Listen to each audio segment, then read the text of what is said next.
Itulah yang mengubahkan hidup kami, itulah yang membimbing kami, itulah yang memimpin langkah kaki kami hingga kami berkenan kepadamu Tuhan. Hamba-Mu yang akan menyampaikan Engkau urapi dengan kasih-Mu. Engkau tolong beri kuasa yang daripada Tuhan, sehingga isi hati-Mu, kebenaran-Mu boleh disampaikan dan diterima baik oleh setiap pendengar. Terima kasih Tuhan. Tolong kami untuk boleh siap. Tolong kami untuk mampu menerima kebenaran-Mu. Terpujilah Engkau Yesus. Termulialah Engkau Bapa. Engkau kusembah, ayat terindah yang dipuji dan saya serahkan kepada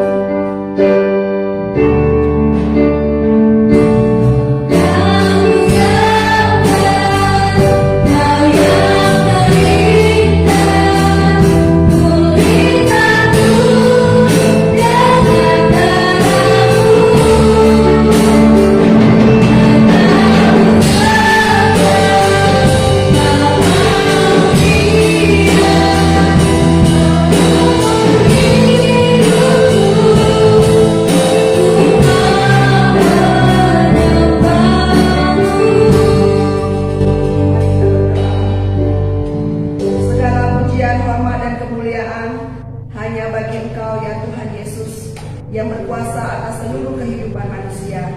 Tiba waktunya bagi kami untuk mendengarkan firman-Mu. Bersabdalah Engkau Tuhan, urapi kami semua, berkati hamba-Mu, sembunyikan di belakang salib Kristus, agar setiap apa yang Tuhan ingin sampaikan kepada kami semua, kami bisa mengerti dan kami bisa menerima, dan Kau jadikan kami sebagai pelaku kebenaran-Mu. Terima kasih Tuhan, kami siapkan hati kami dan pikiran kami. Di dalam nama Tuhan Yesus Kristus kami berdoa dan mengucap syukur. Amin. Shalom. Kita bersyukur kepada Tuhan untuk segala kasih dan kebaikan Tuhan di dalam kehidupan kita. Pada saat ini kita sudah memasuki masa Prapaskah di minggu yang keempat, dan biarlah dalam masa-masa Prapaskah ini kita setiap pribadi boleh terus-menerus diingatkan oleh Allah betapa kasih yang Allah sudah berikan kepada kita ketika kita masih berdosa. Itu haruslah kita hargai dan haruslah kita hormati, agar apa yang menjadi rencana Allah dan kehendak Allah itu boleh terjadi dan digenapkan dalam kehidupan kita. Amin.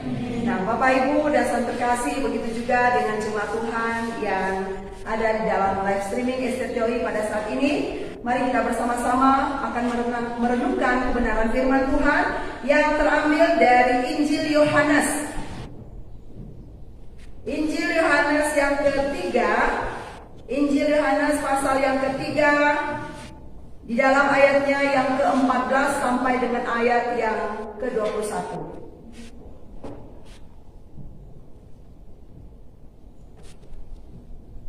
Yohanes 3 ayat 14 sampai dengan ayat yang ke-21. Saya membaca di ayat yang genap, Bapak Ibu dan Saudara semua, di ayat yang ganjil dan seterusnya. Dan sama seperti Musa meninggikan ular di padang gurun, demikian juga anak manusia harus ditinggikan, supaya setiap orang yang percaya kepadanya memiliki yang kekal. Karena begitu besar kasih Allah akan dunia ini, sehingga Ia telah mengaruniakan anaknya yang tunggal, supaya setiap orang yang percaya kepadanya tidak binasa, melainkan beroleh hidup yang kekal. Sebab pengutusannya ke dalam dunia untuk menghakimi dunia, melainkan untuk menyelamatkan dunia. Barang siapa percaya kepadanya, ia tidak akan dihukum. Barang siapa tidak percaya, ia telah berada di bawah hukuman, sebab ia tidak percaya dalam nama Allah, Anak Tunggal Allah. Dan juga hukuman itu terang telah datang ke dalam dunia, tetapi manusia lebih menyukai kegelapan daripada terang, sebab perbuatan-perbuatan mereka jahat. Sebab barang siapa berbuat jahat membenci terang dan tidak datang kepada terang itu, supaya perbuatan-perbuatan yang jahat itu tidak nampak. Tetapi barang siapa melakukan yang benar, ia datang kepada terang, supaya menjadi nyata bahwa perbuatan-perbuatan yang dilakukan dalam Allah. Amin. Nah, Bapak Ibu dan Saudara terkasih, dalam nama Tuhan Yesus Kristus, di dalam dalam penulisan Injil Yohanes ini, Rasul Yohanes ingin menceritakan dan mengingatkan kepada kita semua bagaimana Allah pernah melakukan hal itu ketika bangsa Israel berada di padang gurun, di mana pada waktu itu mereka banyak mati karena dipatuk ular kedung. Kita bisa membacanya di dalam kitab Bilangan, ya, Bilangan 21 ayat yang ke-9.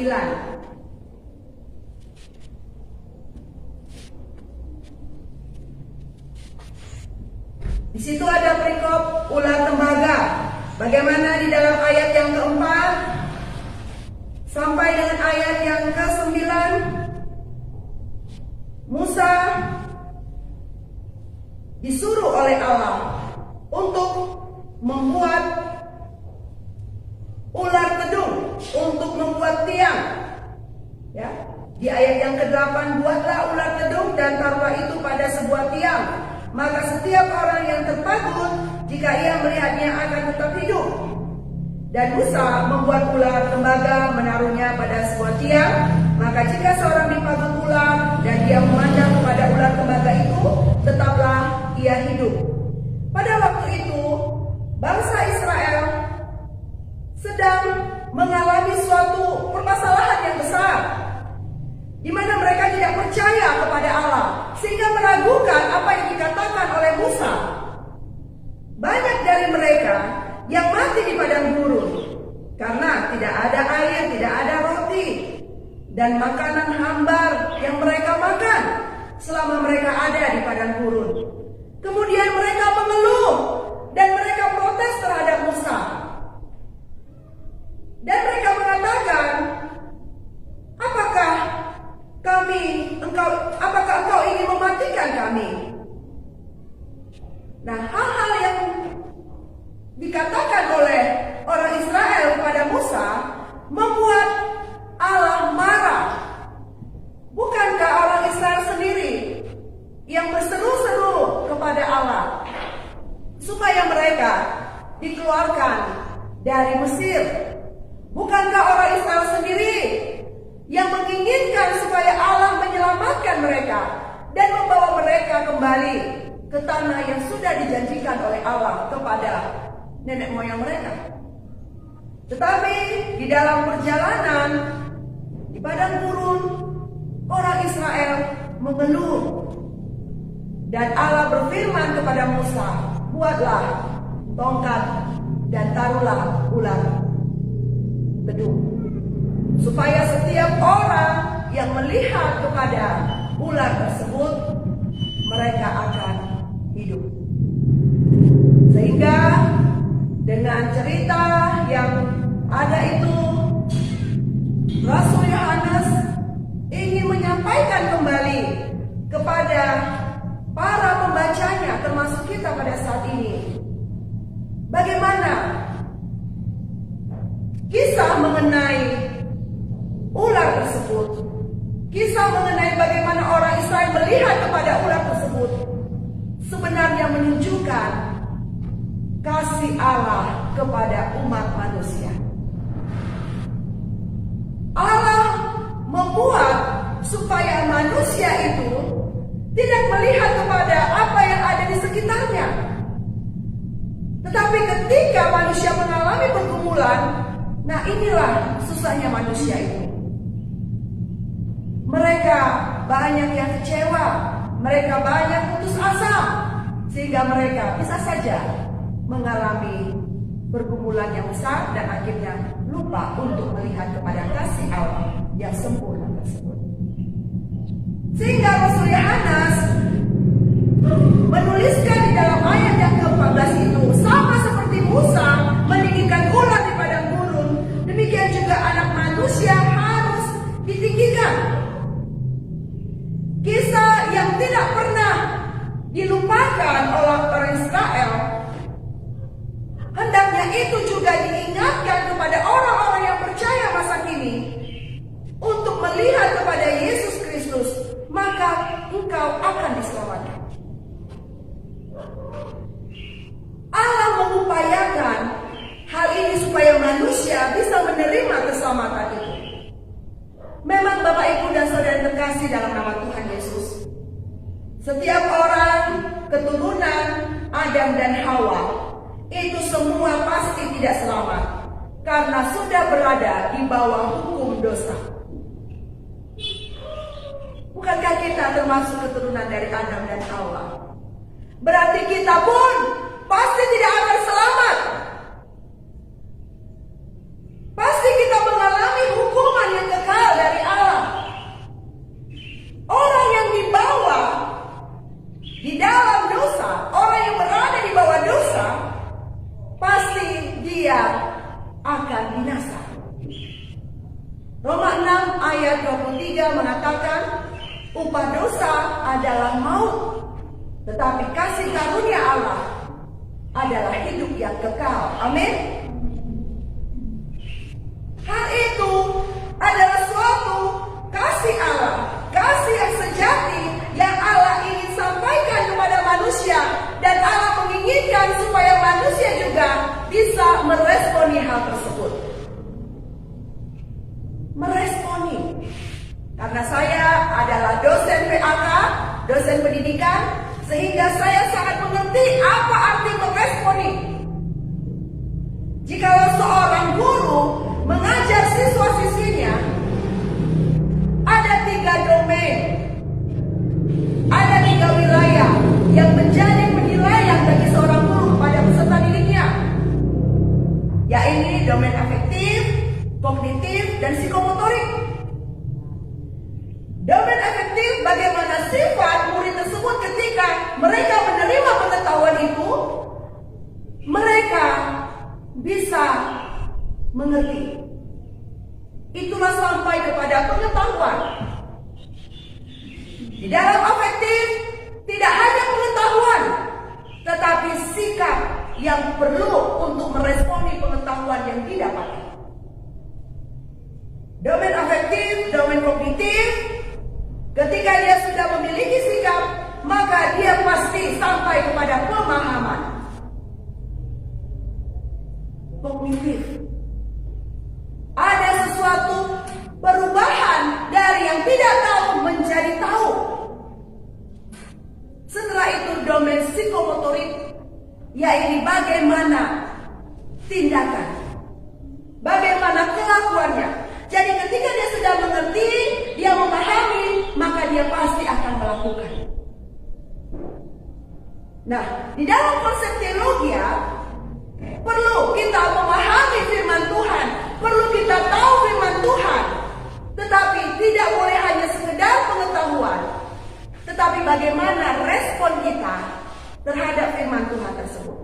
Nah, Allah menuntut supaya kita harus meresponi keselamatan di mana Allah sudah mengupayakan bagi manusia. Sehingga dikatakan di dalam Yohanes 3 ayat 16, karena begitu besar kasih Allah akan dunia ini, kasih yang menyelamatkan. Kasih yang menyelamatkan itu lebih besar dari dosa. Luar biasa, Bapak Ibu dan Saudara terkasih. Ya.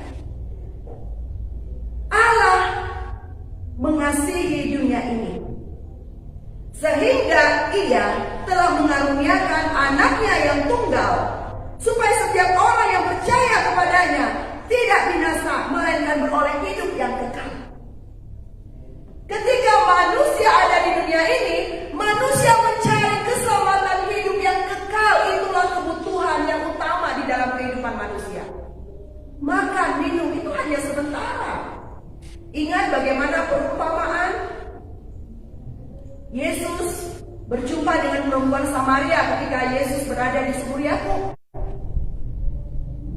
Kenapa perempuan itu memiliki suami lebih daripada 5? Dan dia saat itu sedang hidup bersama dengan suami orang, bukan suaminya. Ini luar biasa, menikah 5 kali.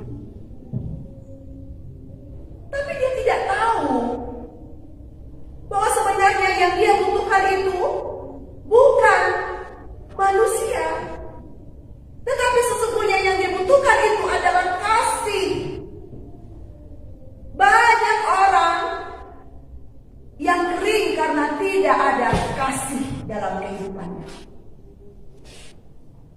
Makanya di dalam ayat firman Tuhan ini, jikalau bukan karena kasih Allah yang engkau terima, yang sudah kita terima di dalam kehidupan kita, hidupmu tidak akan bernilai kekal.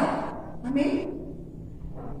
Dalam bahasa singkatnya adalah hidup kita akan bernilai jika kita sudah mengalami kasih Kristus di dalam kehidupan kita. Amin. Hidup kita sudah bernilai ketika kita mengalami kasih Kristus di dalam kehidupan kita. Orang terus mencari. Ketika dia sudah kaya, dia katakan, bukan kekayaan yang membuat aku damai sejahtera. Ketika dia sehat, tidak pernah sakit, dia mengatakan, bukan karena kesehatan membuat aku bahagia. Ketika dia sudah menikah, ketika dia sudah punya anak, ketika dia sudah posisi, status, kedudukan, jabatan, dan lain sebagainya, dia sadar bahwa bukan itu yang membuatku bahagia. Tapi ketika dia mengalami perjumpaan dengan Yesus Kristus, pasti dia mengatakan, inilah yang membuat aku bahagia. Ini suatu pencarian manusia di bawah muka bumi ini, sehingga Allah menuntut untuk kita meresponi keselamatan yang diberikan oleh Allah. Itu hal yang pertama. Allah menuntut kita meresponi keselamatan yang Allah berikan di dalam kehidupan kita. Sehingga sebagai orang Kristen, tidak hanya orang Kristen yang biasa, Bapak Ibu dan Saudara terkasih, tetapi sebagai orang Kristen yang sejati, keselamatan yang Tuhan berikan kepada kita, itu harus kita kerjakan dengan sempurna. Harus kita kerjakan dengan sempurna keselamatan itu. Karena keselamatan itu adalah anugerah dari Allah. Keselamatan tidak bisa engkau cari dengan kekuatanmu, tidak bisa. Tetapi keselamatan itu adalah anugerah dari Allah. Nah, hal yang kedua yang disampaikan di dalam firman Tuhan ini adalah kasih yang menuntut suatu perubahan di dalam kehidupan kita. Ya, topiknya, tema yang boleh kita renungkan adalah kasih yang menyelamatkan. Kasih yang menyelamatkan yang pertama adalah kasih yang kita pahami bahwa itu adalah anugerah dari Allah. Hal yang kedua, kasih yang menyelamatkan menuntut kita untuk mengalami perubahan. Kalau kita sudah menerima keselamatan yang Allah berikan bagi kita, jikalau kita tidak berubah, apakah artinya itu? Tidak ada artinya. Di dalam ayat yang ke-18 dikatakan, barang siapa percaya kepadanya, ia tidak akan dihukum.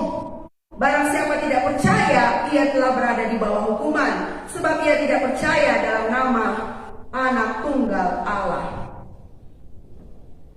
Perubahan yang Allah inginkan dalam kehidupan kita.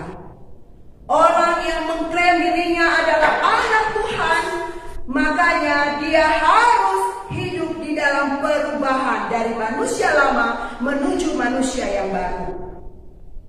Dia harus hidup benar untuk mengisi kehidupannya yang baru. Dia tidak menyukai kegelapan atau hal-hal yang tidak baik, tetapi dia akan menyukai terang. Karena setiap orang yang percaya kepada Kristus diberikan suatu karunia bagi kita untuk menjadi garam dan terang di tengah dunia ini. Garam dan terang. Itu tidak hanya sekedar konsep, tetapi ada suatu perubahan di dalam kehidupan kita. Kita bisa melihat diri kita masing-masing, Bapak Ibu dan Saudara terkasih. Apakah kita sudah berubah? Kalau kita sudah berubah, sudah sejauh mana perubahan itu membawa kita untuk semakin sempurna seperti Kristus? Sehingga tidak ada kamus bagi orang Kristen untuk bosan di dalam kehidupan ini. Tidak ada kebosanan di dalam hidup. Kenapa? Karena setiap hari bagi dia perubahan itu harus membawa buah bagi kemuliaan Kristus. Amin.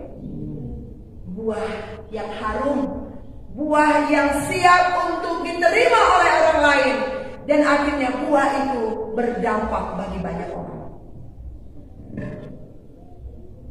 Orang yang sudah mengalami kebenaran di dalam Kristus, maka perbuatan-perbuatannya akan menghasilkan yang baik. Perbuatan-perbuatannya akan memuliakan nama Allah. Di dalam ayat yang ke-20 dikatakan, sebab barang siapa berbuat jahat, dia membenci terang dan tidak datang kepada terang itu, supaya perbuatan-perbuatan yang jahat itu tidak nampak. Bersyukurlah kita kalau di dalam proses kehidupan kita banyak orang memberi teguran kepada kita, ya. Apakah itu orang tua yang memberi teguran kepada kita, apakah itu abang, kakak, adik yang memberi teguran kepada kita, karena ia mengasihi kita, karena dia tahu bahwa apa yang kita lakukan itu adalah salah. Tapi sangat sedih sekali ketika kita malah membenci orang yang menegur kita. Kita malah memusuhi orang yang menegur kita. Kita malah menjauhi orang yang menegur kita dengan alasan, jangan kamu tegur saya karena kamu tidak berkaca pada dirimu sendiri. Kemudian kita membawa ayat firman Tuhan. Selumbar di mata orang bisa terlihat, tetapi selumbar di mata sendiri, balok di mata sendiri tidak bisa terlihat. Wah, menurut saya ini adalah moral yang turun. Anak-anak Tuhan harus terbuka untuk menerima teguran dari orang lain.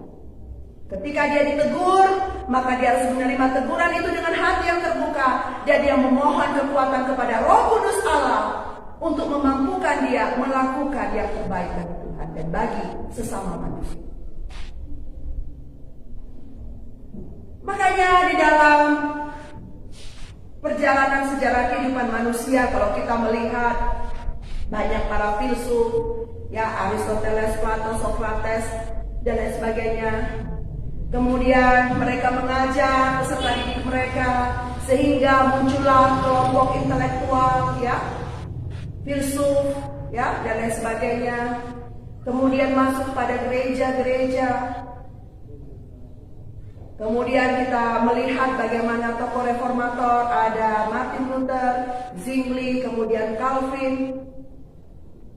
Mereka ingin mendobrak gereja, bagaimana di dalam pemahaman gereja itu hanya sekedar pengetahuan, tetapi tidak mampu untuk memahami karya Allah yang begitu luar biasa, ya. Sehingga terjadinya reformasi gereja. Kemudian kita menyaksikan bagaimana kehidupan orang Kristen di masa ini dengan kondisi COVID-19 seperti ini. Apakah kita masih mampu melihat bahwa yang terjadi di bawah muka bumi ini karena Allah mengasihi manusia, sehingga Allah menegur manusia lewat segala kehidupan umat manusia. Konteks besar yang harus kita pahami. Konteks tidak hanya sekedar ilmiah, tetapi yang sungguh-sungguh kita alami, kita mengerti bahwa memang betul orang yang mengklaim dirinya adalah orang yang diselamatkan oleh Allah, dia harus mau mengikuti apa yang Allah sampaikan lewat kebenaran firman Tuhan, dan dia harus menjauhi setiap apa yang bukan berasal dari Allah. Ada satu lagu yang saya ingat sampai dengan sekarang, ya. Ada dikatakan, Tuhan Yesus, aku berjanji jadi murid-Mu yang setia, rajin berdoa, baca Alkitab, tetap setia, pantang mundur. Ya, firman Tuhan aku menurut, Ya, nah itu ya. Jadi lagu-lagu itu ya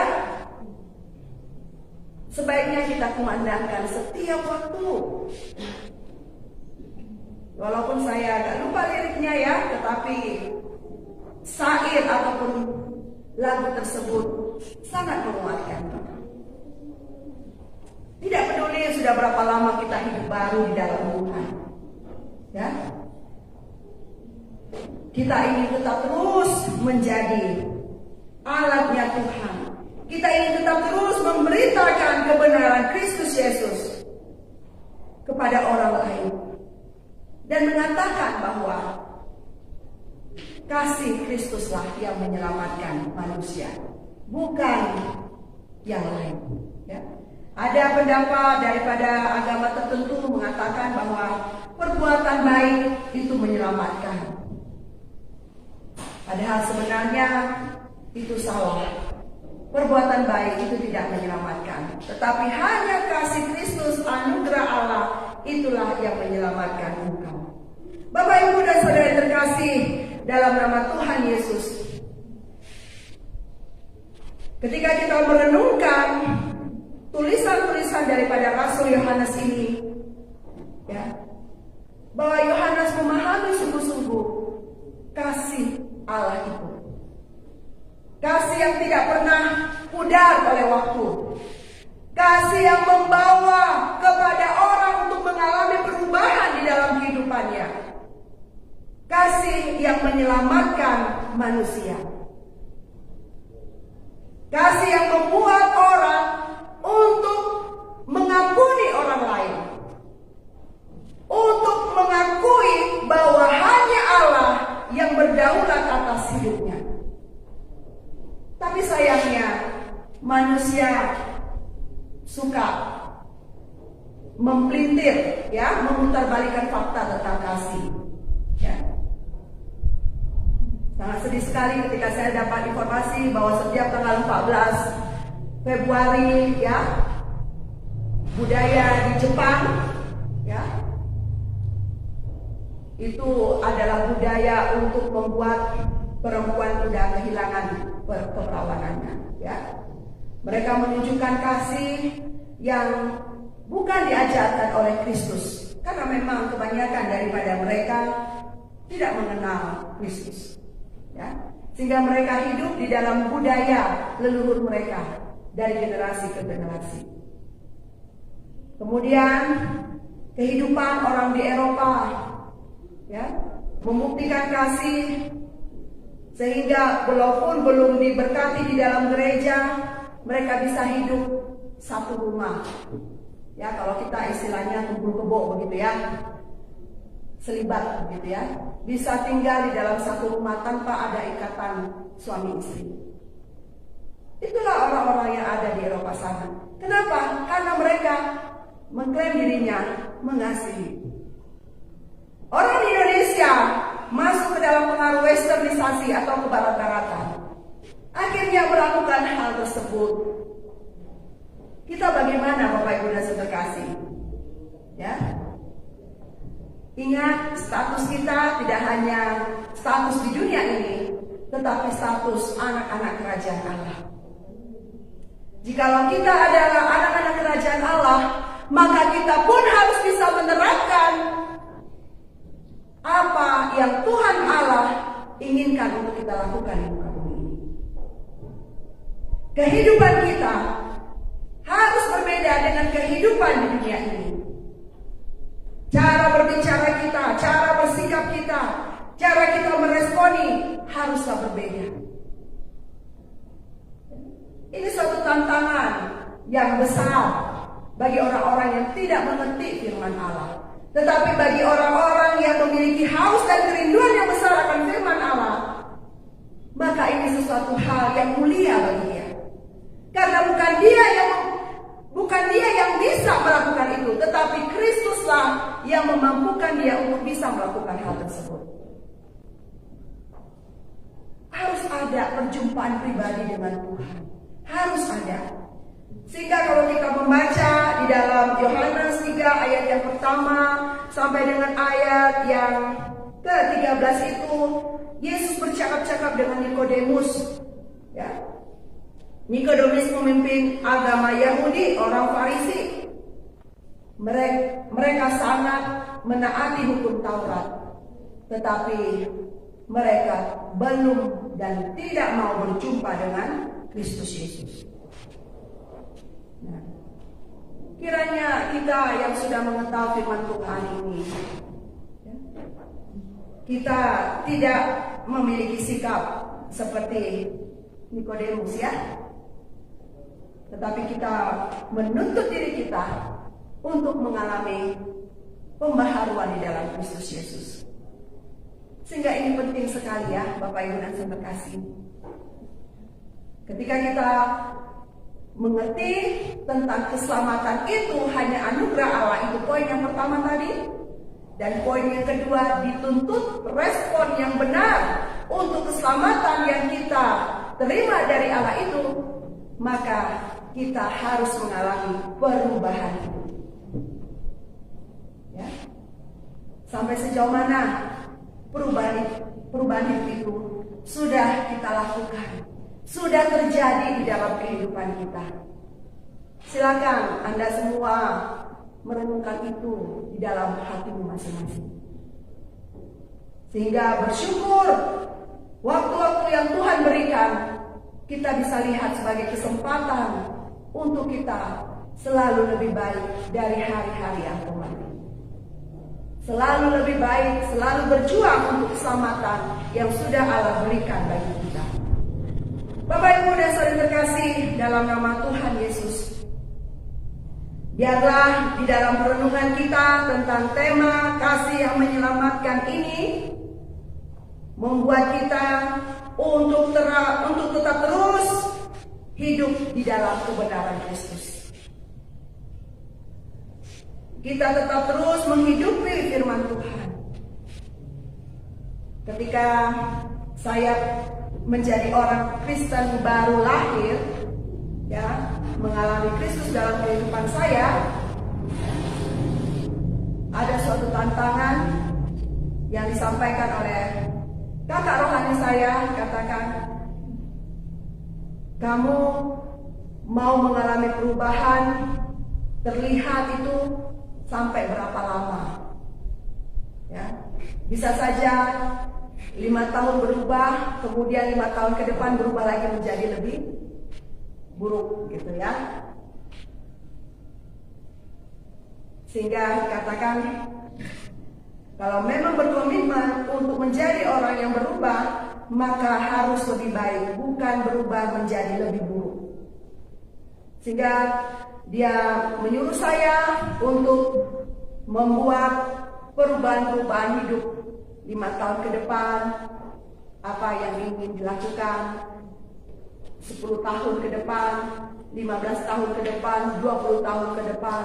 Kemudian saya renungkan itu, saya tulis ya di dalam diari saya.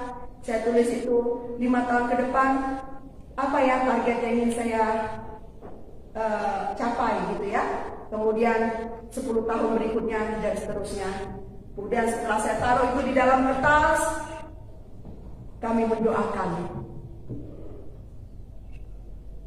mimpi-mimpi tersebut ya, mendoakan mimpi-mimpi tersebut. Ketika saya lihat kembali catatan itu ya, saya bersyukur kepada Tuhan. Ternyata Tuhan genapi satu persatu, dan itulah namanya proses hidup. Ketika banyak tantangan masalah, kembali ingat firman Tuhan, harus mengalami perubahan menjadi lebih baik.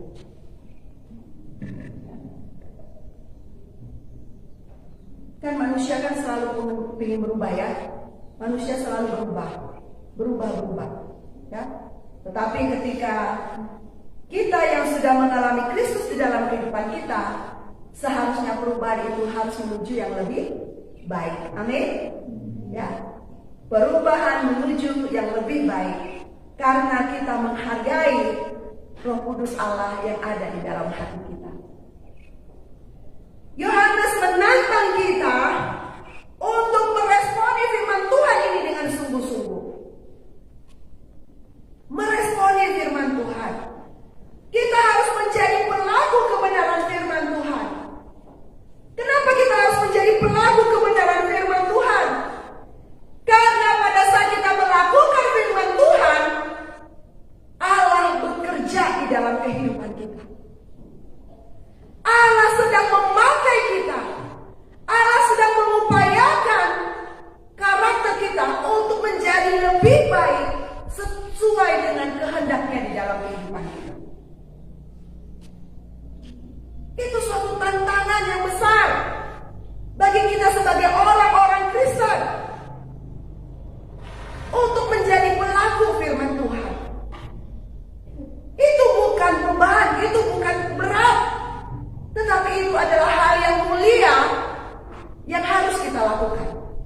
menjadi pelaku firman Tuhan.